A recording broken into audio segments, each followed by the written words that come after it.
grade 4s. I hope you guys had an awesome weekend.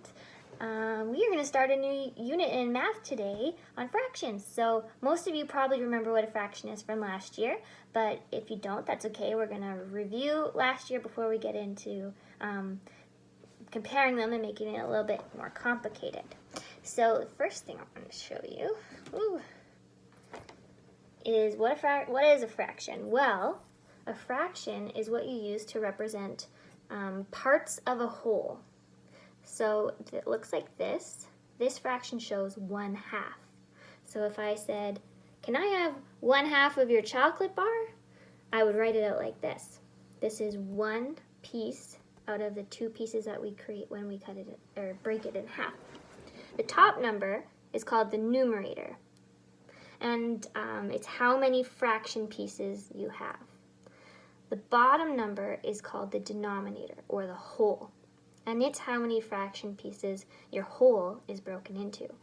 So my chocolate bar is broken into two pieces, and I want one of them. Numerator, denominator. Numerator, denominator. Numerator, denominator. So that's a lot of words for saying that it's a part of the whole. One part out of two parts, or the whole. Just drop one of my boards, hold on. All right, I'm back.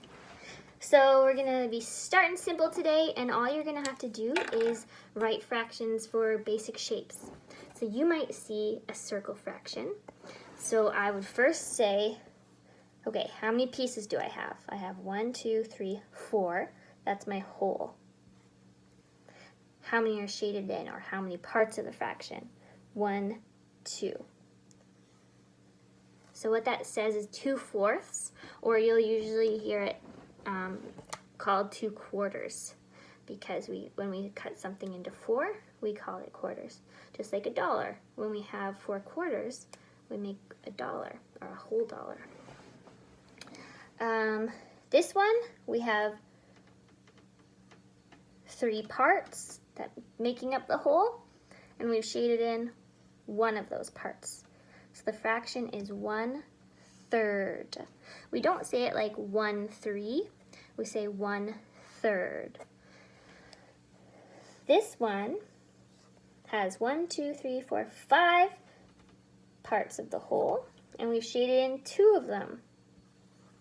So 2/5. We don't say 2/5, we say 2/5. And that looks like that. You might also see fractions as part of a group. So here, there are 6 circles in total. The whole number goes on the bottom. And I have shaded in 3 parts of the whole. So 3/6 is my fraction. You might also see it as a number line. So my number line here is broken into 1, 2, 3, 4. So fourths, or you'll usually hear it called quarters. And I've shaded in 1. So 1/4 of the number line.